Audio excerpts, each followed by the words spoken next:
Buenas tardes a todos. El día de hoy estamos aquí reunidos con el objeto de poder platicar con respecto al tema de cómo comenzar nuestro propio negocio a través de una sociedad anónima. El día de hoy estamos hablando de parte del despacho de abogados Salazar Muñoz, que es su mejor elección para iniciar y hacer crecer su empresa. Desde 1987 nosotros hemos brindado servicios jurídicos de primer nivel, tanto en el área de litigio, asesoría jurídica de empresas, así como a personas jurídicas en general, mediante una plataforma atractiva para el cliente, dada la personalización de nuestros servicios. Hemos ayudado a clientes, tanto en Guatemala como en el extranjero, a resolver una amplia variedad de problemas jurídicos, ya sea por medio de litigios ante los tribunales de Guatemala o bien mediante la aplicación de métodos alternativos de resolución de conflictos. Dentro de nuestros principales servicios tenemos la formación de sociedades y empresas, la asesoría jurídica laboral para empresas, la protección y defensa de la propiedad industrial, la defensa fiscal, la asesoría en gobierno corporativo y el litigio de casos complejos. El día de hoy les está hablando Julio Salazar Muñoz. Yo soy abogado desde el año 2002.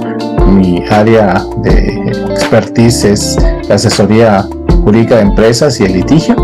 También tengo ya más de 23 años de ser docente universitario y básicamente ayudo a empresas nacionales y extranjeras a prevenir y corregir sus problemas legales en Guatemala. El día de hoy vamos a tratar, como ya lo mencioné al principio, el tema de hacer negocios en Guatemala. Nosotros en nuestro país tenemos una serie de regulaciones que debemos de cumplir y dentro de estas es la formación legal del ejercicio del comercio en Guatemala.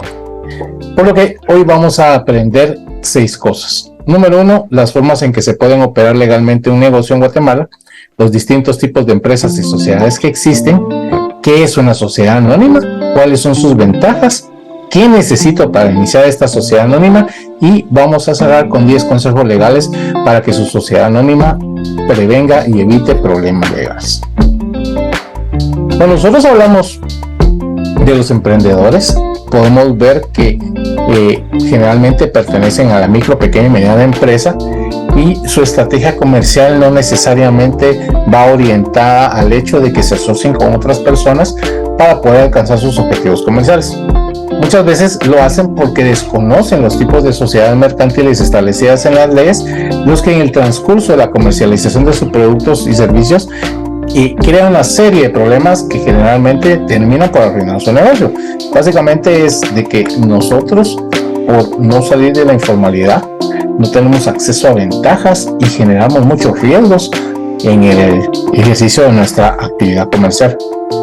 Entonces, cuando nosotros queremos iniciar una empresa en Guatemala, nos encontramos con muchos retos a la hora de iniciar esta actividad mercantil. Dentro de estos retos se encuentra la de darle forma legal a la empresa que está por iniciar y dependiendo de esto es la forma en la que nosotros lo vamos a realizar. La actividad comercial la podemos iniciar de 2 maneras: en forma individual, constituyendo una empresa mercantil propiedad de una persona o en copropiedad con otras, o en forma colectiva, que puede ser a la vez en 2 formas: constituyendo una empresa en copropiedad, como ya lo habíamos mencionado, o bien constituyendo una sociedad mercantil. Primero vamos a explicar qué es una empresa mercantil en Guatemala y para el efecto nosotros tenemos que entender que la empresa mercantil es un conjunto de elementos que sirven para poder ejercer la actividad de comerciante. Dentro de este conjunto de elementos encontramos el trabajo, los materiales, valores incorpóreos que se ofrecen al público con el propósito de lucro de una manera sistemática a través de la comercialización de bienes y o servicios. La empresa mercantil tenemos que entender de nosotros que es como un bien mueble.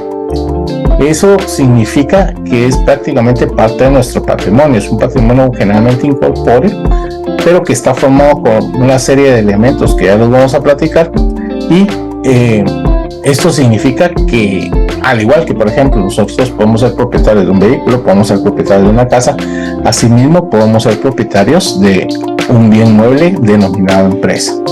Esto es solo una parte del patrimonio del empresario individual. Ahora, para poder venir y tener una empresa, lo primero que tenemos que hacer, o hacerlo de forma paralela, es inscribirnos como empresarios individuales ante el registro mercantil. ¿Qué es un empresario individual? Cuando hablamos nosotros de un empresario individual, nos referimos a una persona que realiza una actividad comercial por su cuenta. Para poder determinar si lo que nosotros hacemos o no es una actividad comercial, tenemos que acudir a los primeros artículos del Código de Comercio, en la que nos dice quiénes son comerciantes y quiénes no son comerciantes.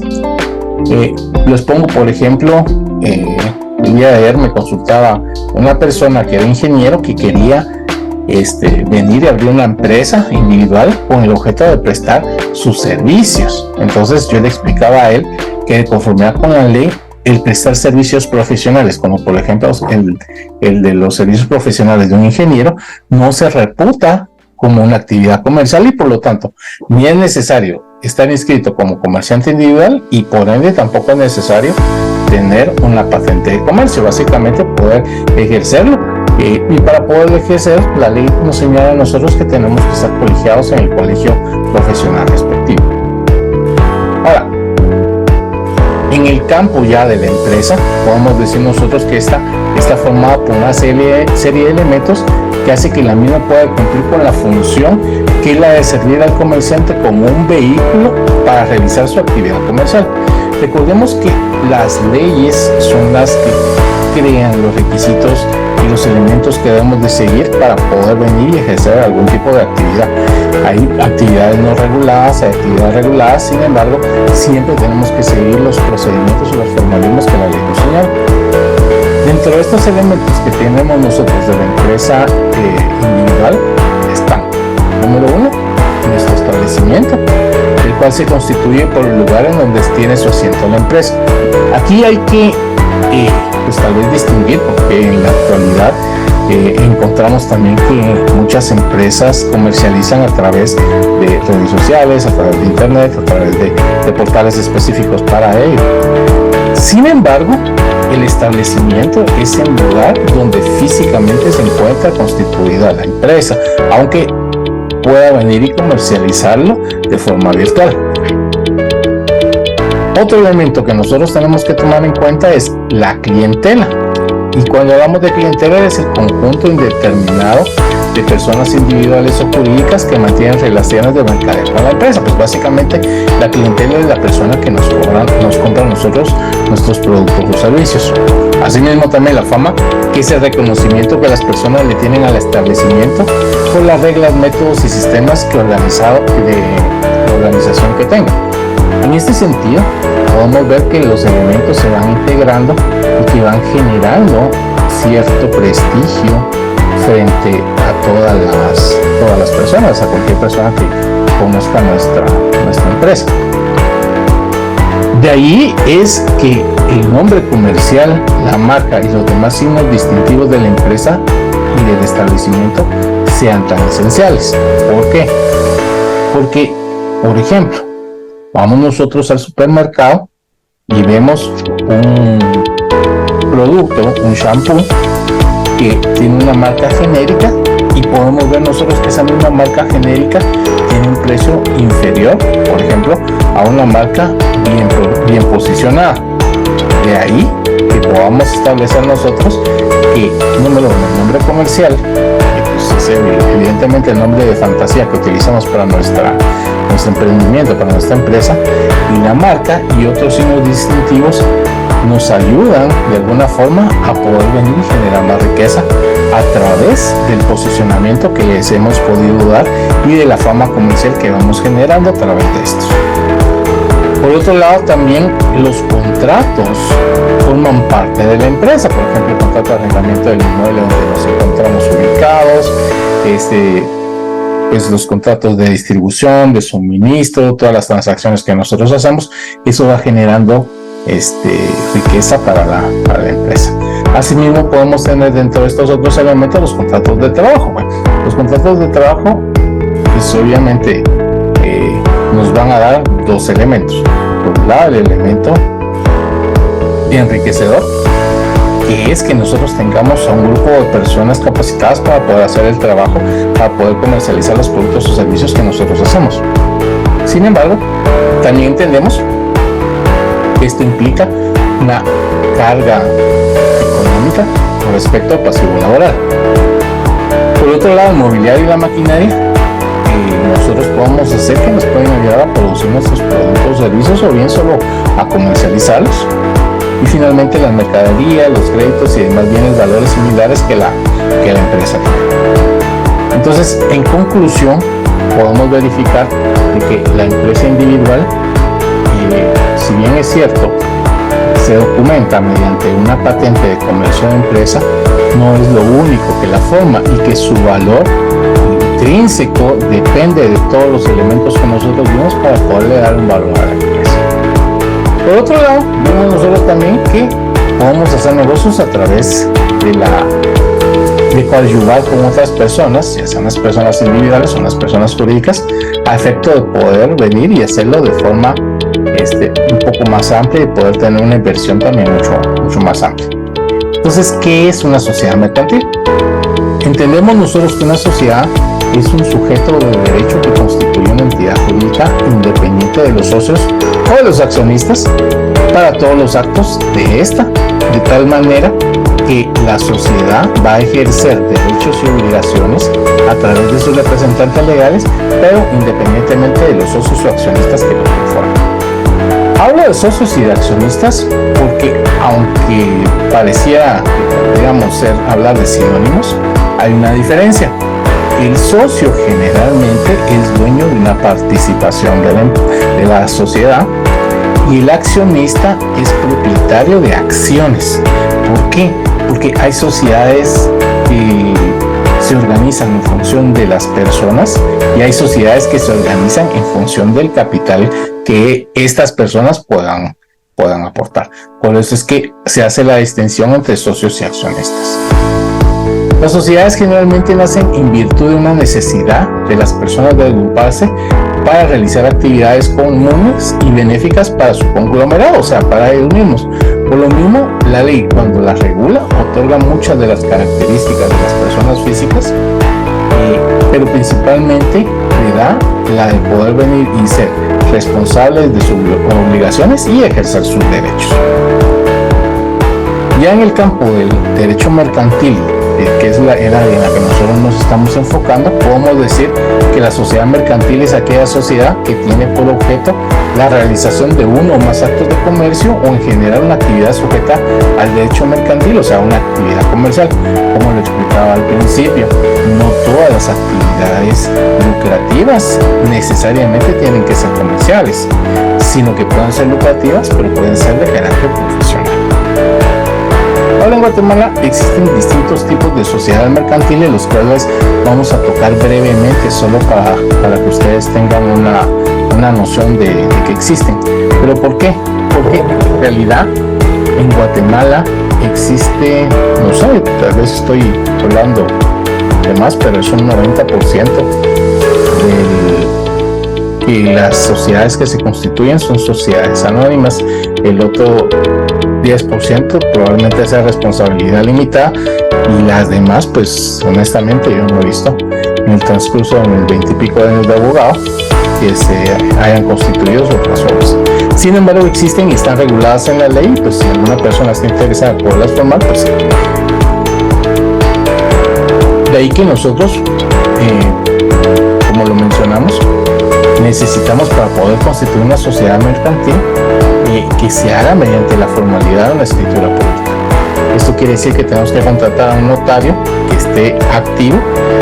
Este tiene que redactar un contrato de sociedad, llenar las formalidades que la ley le pide y posteriormente los accionistas los socios van a tener que llegar con él y firmar el documento a efecto de que se pueda iniciar el proceso de registro y ya puedan empezar a operar. ¿Cuáles son los tipos de sociedades mercantiles que existen? Número 1, está la sociedad colectiva. La sociedad colectiva básicamente es aquella sociedad formada por dos o más socios, en la cual los socios tienen la característica que son responsables solidarios de las obligaciones de la sociedad. Esta característica hace que no sea muy atractiva para las personas formar una sociedad colectiva, porque si nosotros entendemos que la sociedad colectiva implica la responsabilidad de cumplir con las obligaciones de los socios, pues esto evidentemente hace que no podamos nosotros tener ningún incentivo en ese aspecto para poderla formar. De ahí tenemos nosotros la comandita simple y la comandita por acciones, y la característica de las sociedades comanditadas es de que existe un socio comanditado y un socio comanditario. Uno es el responsable de forma solidaria y el otro únicamente es responsable por su aportación o por sus acciones. Entonces existe como que una mezcla entre una sociedad accionada y una sociedad de personas, la comandita por acciones, y la comandita simple, pues existe una distribución de la responsabilidad. De ahí pasamos nosotros a la sociedad de responsabilidad limitada, que es una sociedad de personas que se forma a través de aportaciones, no de acciones, y lo que provoca es de que ahí sí los socios sean responsables únicamente por el monto de su aportación. Sin embargo, tiene la limitante de que tiene un máximo de 20 accionistas que pueden ser formados, que pueden formar la sociedad de responsabilidad limitada, lo cual no lo hace atractivo para formas de comercio en las cuales uno pretenda expandirse a través de la emisión de acciones. De ahí alcanzamos nosotros la sociedad anónima, que como les comenté es la sociedad de mayor usanza en Guatemala y que vamos a ver a continuación, y la sociedad de emprendimiento, que es una sociedad relativamente nueva que tendrá unos 5 años, y esta sociedad de emprendimiento lo que busca es estimular la producción de las... Mami, cállate. Ma.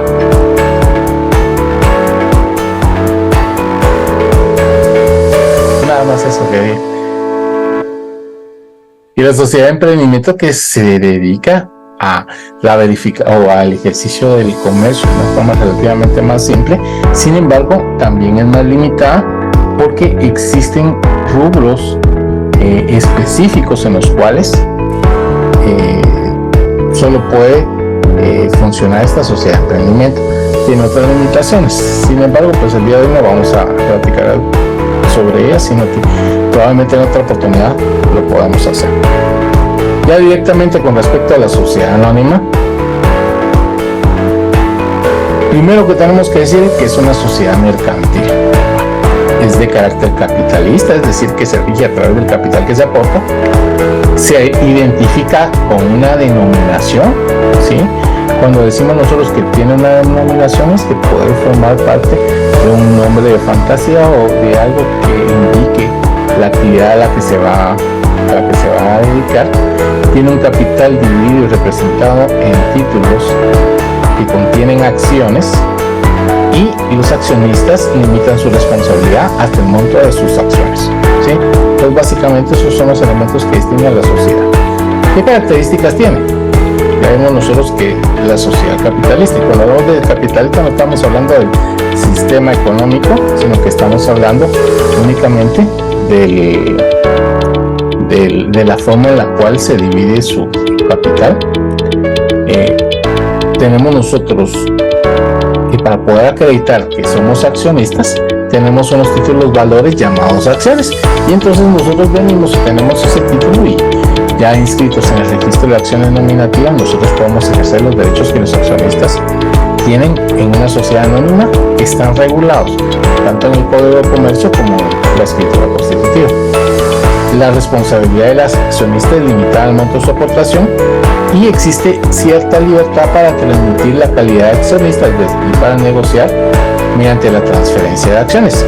Hay que hacer creo que la aclaración que vale la pena es de que no se pagan impuestos por la transferencia de acciones. Hablando del capital, el capital de la sociedad anónima se divide en tres: en capital autorizado, suscrito y pagado. Primero que vamos a ver es el capital autorizado, y la suma hasta donde la sociedad puede emitir acciones sin modificar el capital social. entendamos nosotros que el capital autorizado es una especie de bolsa que tiene una capacidad máxima de acciones. Entonces, si el capital autorizado tienen acciones dentro de la sociedad, lo que se puede hacer es emitir acciones hasta ese monto autorizado. Les pongo un ejemplo: si yo tengo 100,000 quetzales de capital autorizado y cada acción vale 1,000 quetzales, quiere decir que yo lo más que voy a poder emitir son 100 acciones de 1,000 quetzales para poder alcanzar los 100,000 quetzales de capital autorizado. ¿Qué pasa si yo necesito aportar más capital a la sociedad? Pues entonces, en ese caso, nosotros tenemos que acudir otra vez ante un notario para hacer una modificación del capital autorizado y poderlo aumentar. Y una vez aumentado, cumpliendo con todos los requisitos que establece la ley, entonces ya vamos a poder seguir emitiendo acciones. Después está el capital suscrito, que es el valor total de las acciones que yo voy a querer adquirir de la sociedad al momento de que se emiten estas para poder crearse. ¿A qué me refiero? Por ejemplo, yo puedo querer tener 100 acciones de una sociedad. Por 1,000 quetzales son 100,000 quetzales. ¿Sí? Esa definición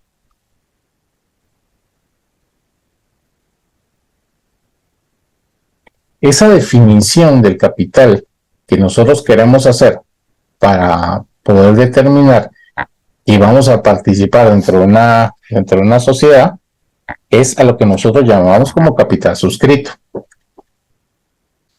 Pero el hecho de que sea un capital suscrito, o sea, que nosotros queramos adquirirlos y que se lo manifestemos así a la sociedad, no quiere decir que nosotros tengamos que íntegramente pagarlo. En el ejemplo que les ponía, nosotros venimos y tenemos el capital suscrito de 100 acciones, pero puede ser que nosotros tengamos únicamente una parte de eso, del equivalente de esas 100 acciones. Y entonces ahí es donde venimos nosotros y hablamos de lo que es el capital pagado. Cuando nosotros venimos y hablamos del capital pagado, es lo que yo efectivamente le he entregado en dinero a la sociedad por las acciones que suscribí. La ley me dice a mí que si yo suscribo X cantidad de acciones, obligatoriamente tengo que pagar un mínimo del 25%.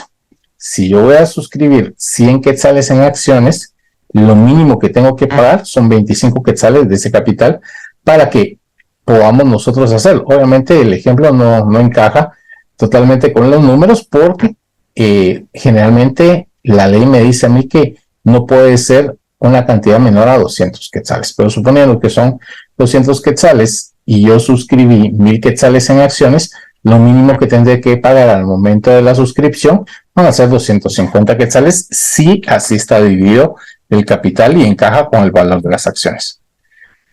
La sociedad anónima tiene la característica de que de una u otra manera tiene órganos que sirven para su funcionamiento, y esa creo yo que es la parte más complicada de poder administrar una sociedad, debido a que nosotros no estamos acostumbrados a poder venir y sistematizar en esos distintos órganos la forma de ejercer el comercio. Cuando una persona no ha formado nunca una sociedad anónima, lo que generalmente pasa es que sus propias decisiones son las que se ejecutan, ya sea por él o por otra persona. Sin embargo, la sociedad anónima no funciona de esa manera. Para que tengan valor sus decisiones, es importante que sean solo dos accionistas. Estos órganos, el primero que vamos a platicar es el órgano de soberanía. Y el órgano de soberanía se entiende como la Asamblea General. ¿Por qué le decimos nosotros órgano de soberanía a la Asamblea General? Porque es el órgano soberano, es el que manda dentro de la sociedad. El órgano supremo de una sociedad siempre va a ser la Asamblea General de Accionistas, porque ellos son los que pueden venir y tomar la decisión de hacer, de deshacer, de remover, de nombrar, en fin. Por eso es que tiene un órgano de soberanía. Generalmente existen distintos tipos de asamblea. hay asambleas ordinarias y asambleas extraordinarias, y depende si es ordinaria o extraordinaria del tema o la temática que vayan a tratar. Generalmente, pues en ese aspecto, pues sí hay necesidad de asesorarse con un abogado para poder explicar con respecto a cuál es el órgano, cuál va a ser el tipo de asamblea que nosotros vamos a tener a la hora de tomar una determinada decisión. De ahí tenemos nosotros el órgano de administración, que la sociedad puede estar administrada ya sea por un administrador único o por un consejo de administración. Dentro de esto nosotros tenemos que entender que el órgano de administración prácticamente es el ejecutor de las disposiciones de la asamblea, no es el que toma las decisiones trascendentales. Es decir, que por ejemplo, la asamblea decide que quieren impulsar un proyecto para poder venir y aumentar las ventas en un 25% en el siguiente ejercicio fiscal, ¿sí? No le dice cómo, sino que le da la directriz. Entonces viene el órgano de administración representado a través de un administrador único o un consejo de administración, quien tiene que implementar las políticas y desarrollar todos los procedimientos necesarios para alcanzar el fin y posteriormente rendir las cuentas. Y finalmente, el órgano de fiscalización. Este órgano de fiscalización puede ser los propios accionistas, unos comisarios o auditores que generalmente son electos por la asamblea, o en algunos casos pues también puede ser una firma de auditores. ¿Cuáles son las ventajas de tener una sociedad anónima? Pues básicamente encontramos nosotros que primero, las sociedades anónimas son un medio útil para poder hacer comercio local e internacional y ofrecen algunas de las siguientes características. Número 1, la protección del patrimonio del accionista. Yo creo que es uno de los principales incentivos que las personas deberían de conocer para tener el interés de poder formar una sociedad anónima. La sociedad anónima posee su propio patrimonio y también posee sus propias obligaciones, que no tienen nada que ver con las del accionista. Puede ser que el propio accionista se encuentre, por ejemplo, en una situación de problemas financieros, de deudas, pero la sociedad no. Y la sociedad, su patrimonio, a menos que así lo hayan decidido a través de un contrato, no se va a ver afectado por las deudas del accionista, ¿sí? Por ejemplo, imaginemos si al accionista lo están demandando por alimentos, pues la sociedad no se va a ver afectada porque no va a ser al patrimonio de la sociedad la que se va a trabar embargo. Otro de los incentivos es que una misma sociedad puede realizar múltiples actividades comerciales. ¿A qué me refiero?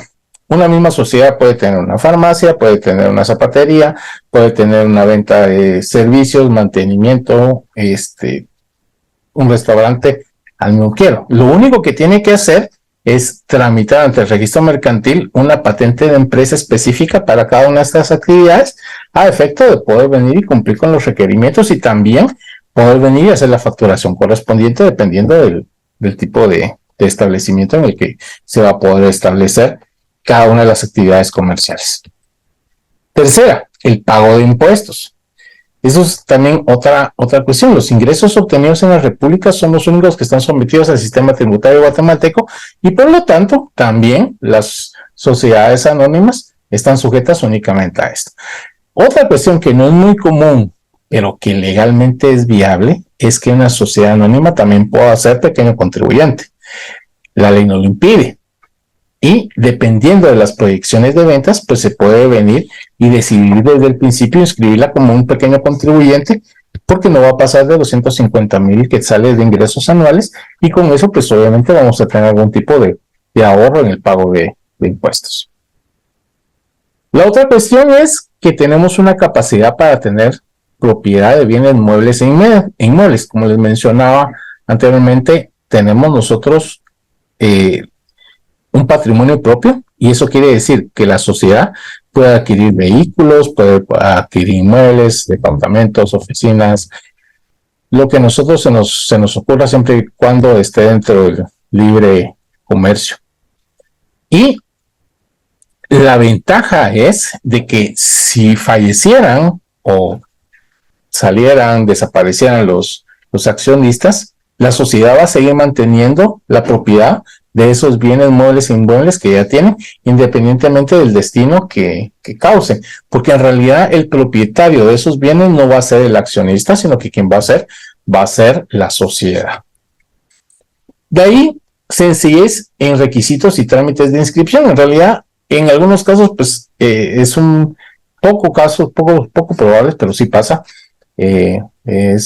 Son trámites que son un poco tardados, sobre todo cuando hay aportaciones de bienes inmuebles. Pero en todos los demás casos es bastante sencillo. En alrededor de 3 semanas, 4 semanas máximo, ya tenemos a sociedad inscrita y lista para operar. Y lo primero que hay que tener con eso es un contrato de sociedad anónima, que como les comenté, se hace a través de un notario. De ahí, la fácil transferencia de acciones, que tenemos una cuestión de que no es muy complicado, con el simple endoso de la acción ya podemos hacerlo. Sin embargo, siempre tenemos que tomar en cuenta que para poder transmitir las acciones tenemos antes que verificar si no existe alguna limitación dentro del contrato de sociedad anónima, que a veces pasa. Ahora, si ustedes quieren iniciar su sociedad anónima, ¿qué necesitamos? Bueno, dentro de las cosas que necesitamos, como ya les dije, primero necesitamos un par de semanas, 3 semanas más o menos, para poder tener la lista. En promedio, las sociedades que no son muy complicadas con respecto a las aportaciones, en cuestión de 10 días hábiles ya están listas para operar. En el 2018 se hizo una reforma al Código de Comercio y antes se iniciaba con un capital de 5,000 quetzales y actualmente se tiene únicamente un capital de 200 quetzales para poder iniciar el capital fundacional. Pero aparte de eso, de los 200 quetzales y de las 2 semanas de tiempo que tenemos, ¿qué más necesitamos? Bueno, lo primero, necesitamos tener por lo menos 2 accionistas. Esos 2 accionistas son los que van a ser los accionistas fundacionales y existen en algunos casos provisiones para que sean esposos, no existen provisiones para que sean esposos o parientes. La sociedad civil, que es una sociedad regulada en el Código Civil, no en el Código de Comercio, sí pone algún tipo de limitación con respecto a ese tipo de sociedades. Sin embargo, aquí, pues 2 esposos, 2 hermanos, papá e hijo, pueden ser accionistas sin que haya ningún tipo de prohibición, pero sí, como en otros países que existen sociedades unipersonales, en Guatemala pues solo existe pues la sociedad de emprendimiento, que como les comenté al principio no vamos a entrar a hablar de ella el día de hoy, pero es el único caso en el que nosotros podemos tener una sociedad unipersonal. De ahí para allá, todas las demás formas jurídicas requieren por lo menos 2 accionistas. De ahí necesitamos un contador para la sociedad. Entendemos nosotros que al formar una sociedad estamos formando una persona jurídica, porque así se le llama, independientemente de sus accionistas. Eso quiere decir que para poder ejercer sus derechos y obligaciones y sobre todo para poder comercializar, tiene que contar también con una autorización del Estado para ser un contribuyente. Entonces, como cualquier persona contribuyente, necesita un contador para llevar la contabilidad de la sociedad. Es por eso que desde el principio necesitamos tener un contador a efecto de que él nos asesore en principio cuáles son el régimen que más nos conviene dependiendo del tipo de negocio que nosotros vayamos a hacer.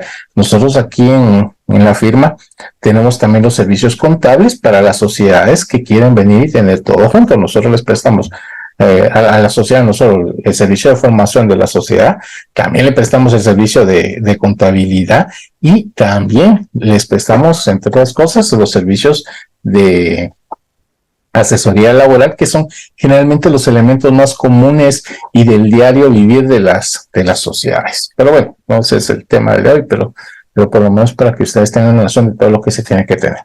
De ahí también necesitamos nosotros una dirección real para la sociedad. No nos pide a nosotros que contratemos un local comercial, una oficina, incluso puede ser la casa de nosotros, el lugar donde tenga la sede de la sociedad. Lo que sí es que sí debe existir el lugar Y alguna de las opciones que nosotros les damos a nuestros clientes con los aliados estratégicos que tenemos es de que contraten una oficina virtual. Cuando algún cliente dice, bueno, pues yo no quiero poner mi sociedad en mi casa, pero porque todavía no tengo suficiente para poder venir y pagar una renta mensual alta, pues nosotros lo que hacemos es referirlo con alguno de nuestros socios comerciales para que pueda venir y tener la opción de una oficina virtual que a través de un pequeño contrato ya se puede venir y nombrar como lugar para constituir la sociedad. Además de eso, en los accionistas nacionales necesitamos el DPI y en los accionistas extranjeros su pasaporte. Otra cuestión que tenemos que dejar en claro es que, por ejemplo, los accionistas extranjeros no necesitan de una autorización especial para poder constituir sociedades en Guatemala, ni tampoco para ser accionistas. Sin embargo, si uno de estos quiere ser un miembro del Consejo de Administración o el administrador único, sí debe de acudir a la SAT para poder obtener su número de identificación tributaria, porque es un requisito necesario para poder inscribir a una persona como representante legal.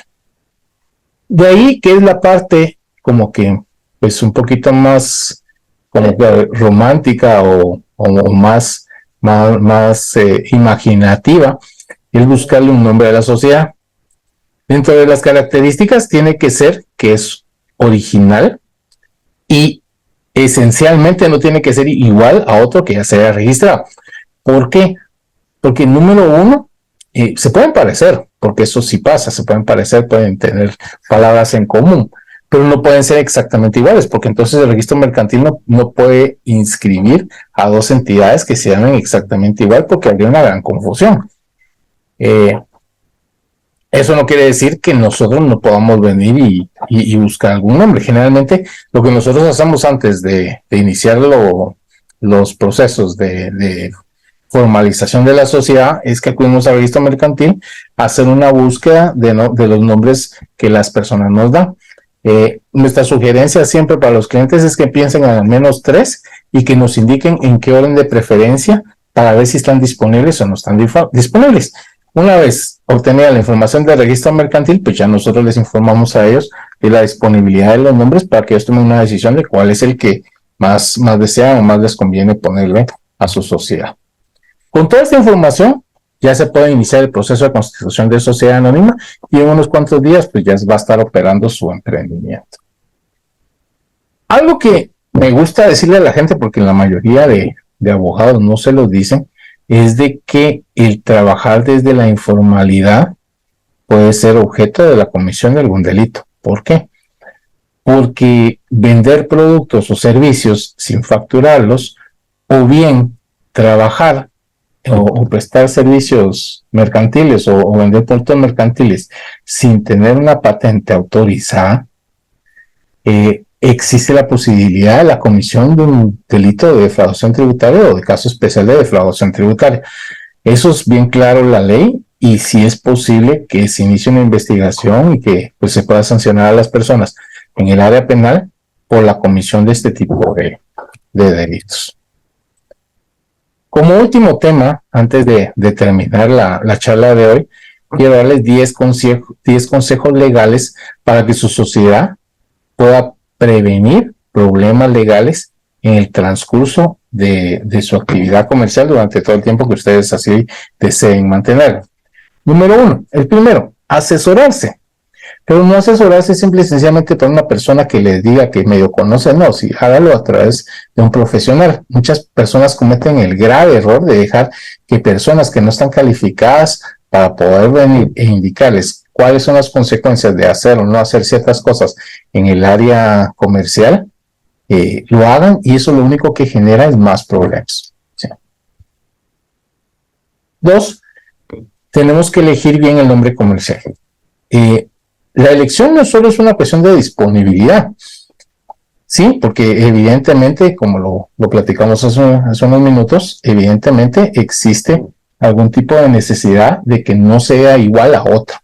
Sin embargo, la elección del nombre comercial, como lo vimos al principio de la charla, va vinculado a la fama comercial, es decir, que si ustedes escogen un buen nombre comercial, ese nombre comercial les va a ayudar a ustedes a que sus productos y servicios tengan cierto renombre dentro de sus clientes y dentro de la comunidad, y que ustedes puedan venir y cobrar un poco más por ese renombre que ya tienen. Entonces, generalmente esa es la razón por la cual uno debe elegir no solo un buen nombre comercial, sino que un nombre comercial que cuando la gente pueda venir a identificarlo, lo identifique con calidad y buen servicio. De ahí, establecer un objeto para la sociedad anónima. La sociedad anónima puede tener un objeto muy amplio que le permite actuar, como ya lo mencionamos, en distintas áreas. Sin embargo, sí es necesario que para poderlo hacer y para poder venir y determinar qué bienes o servicios voy a querer implementar poco a poco, pues entonces, para no estar pagando modificación de objeto de la sociedad, lo hagamos de una manera lo más general posible. ¿Por qué? Porque, por ejemplo, cada modificación de la sociedad implica un gasto equivalente, por lo menos, si no es que más, a los gastos de constitución de la sociedad. Entonces, para no estar gastando cada vez que nosotros queramos cambiar de objeto, o sea, hoy quiero vender zapatos y mañana quiero tener un restaurante de comida china, pues lo que voy a hacer es pedirle al notario que redacte el contrato que lo haga de forma muy general para que yo pueda tener posibilidades y sin necesidad de estar generando más gastos. De ahí, inscribir su sociedad en el registro mercantil. La propia ley regula que por el hecho de constituir la sociedad en escritura pública no adquiere personalidad jurídica, sino que la adquiere hasta el momento del registro. Una vez registrado, no solo ya le genera a usted la protección de los nombres comerciales de las empresas y de la denominación de la sociedad, sino que también le brinda la posibilidad tanto de afiliarse a cámaras de comercio e industria, obtener préstamos bancarios, tarjetas de crédito, otras herramientas útiles para su actividad comercial. Entonces, si ya constituyó su sociedad y ya inició su proceso ante un notario, pues termínelo, porque de lo contrario, de nada le habrá servido gastar ese dinero en el notario si usted no terminó el proceso de inscripción. De ahí, hay que celebrar todos los contratos de trabajo por escrito. Esa es una de las cuestiones que más recalcamos a los clientes en la oficina. ¿Por qué? Porque el hecho de no tener contrato es una responsabilidad que recae sobre el empleador. Esa responsabilidad del empleador implica que si el trabajador, por ejemplo, dice que ganaba 10,000 quetzales y yo no tengo cómo probar que su salario era de 5,000, ante la imposibilidad material de poder demostrarlo con un contrato, pues se va a tener como cierto lo que dijo el trabajador. También en el caso de que si uno tiene trabajadores, ahora, pues antes eran 10 trabajadores, ahora es un trabajador, hay que inscribirse en el Instituto Guatemalteco de Seguridad Social y también hay que tener reglamento interior del trabajo. Entonces esas tres cuestiones hay que tomar en cuenta para poder llevar de alguna forma correcta, ordenada y evitar sanciones. Recuerden que las sanciones laborales van desde los 2 salarios mínimos hasta los 15 salarios mínimos, es decir, que me pueden poner 2 salarios mínimos de multa, que son un poquito más de 6,000 quetzales, hasta 15 salarios mínimos, que estamos hablando ya de 90,000 quetzales. Entonces, no vale la pena arriesgarse, eso puede quebrar nuestra empresa, simple y sencillamente por no llevar a cabo la documentación por escrito de los contratos de trabajo. El sexto de los consejos es que pague sus impuestos. Si usted no paga sus impuestos, lo más probable es que no solo se puedan generar multas, intereses, sino que además tengamos nosotros la posibilidad incluso de entrar en los supuestos de la comisión de delitos tributarios. Entonces, ¿para qué vamos a exponernos nosotros? Mejor vengamos, contratemos un contador responsable y ese contador responsable que lleve las cuentas, que nos calcule los impuestos y que los paguemos de la forma en que el calendario tributario nos dice a nosotros que lo hagamos. De ahí hay que asegurar la eficacia de su documentación. A nosotros aquí nos ha tocado muchas veces revisar en auditorías jurídicas a las empresas con respecto a la papelería empresarial, y muchas veces no saben cómo utilizarla, no saben los requisitos que deben de seguir, incluso algunas veces tienen cuestiones que no van dentro del tipo de documento. Entonces, no solo hay que venir y documentar pues, todas las actividades de la empresa, sino que además también es necesario que tengamos y revisemos los documentos para verificar que estos puedan venir y cumplan con los requisitos establecidos en la ley. De ahí el 8, pues otorgar créditos recuperables. Una de las cuestiones que le sucede a las personas que comercializan sus productos o servicios es de que eventualmente, con el afán de vender más, quieren venir y otorgar créditos. El problema de otorgar créditos es que no se le puede otorgar créditos a todo el mundo, sino que hay que hacer previamente un análisis para poder determinar quién es sujeto de crédito y quién no. Entonces, sí debe establecer usted una serie de políticas de créditos y cobros clara y precisa, porque a veces el departamento de ventas está totalmente divorciado del departamento de cobros. Y entonces el departamento de ventas viene y hace una venta, pero no se asegura que la persona a la que le dio crédito tenga la capacidad para poderla cumplir. Entonces es necesario que uno tenga mucho cuidado con eso, porque si no va a tener una actividad pues comercial que lo va a llevar a la ruina, porque va a perder liquidez y va a perder sus productos por no poderlos cobrar. De ahí, el 9 es la protección de su marca. La verdad es que mañana vamos a hablar específicamente sobre este tema en una charla similar a la del día de hoy, pero básicamente la protección de la marca es proteger su producto o servicio, pero más que todo proteger la distintividad que va a tener con respecto a los demás, ¿sí? Eso, poder distinguir sus productos de otros parecidos, a usted le va a dar una ventaja competitiva, porque la gente lo va a reconocer, la gente va a venir y va a preferir su producto porque seguramente es de mejor calidad, va a poder venir y sobresalir, va a poder licenciarlos. Veamos los productos que tienen las grandes marcas de juguetes, las grandes marcas de bebidas, en fin, la gente los consume porque ya confían en esos productos. Entonces sí es necesario proteger su marca, porque si usted genera cierta fama comercial con sus productos o servicios y viene otra persona y registra su marca, va a ser un gran problema jurídico el poder deshacer ese registro. Y finalmente el 10, que es promover la capacitación. Hay necesidad de capacitarse y capacitar a los empleados constantemente, no solo en cuestiones de ventas, sino que también en las ramas en las que sea útil para la empresa.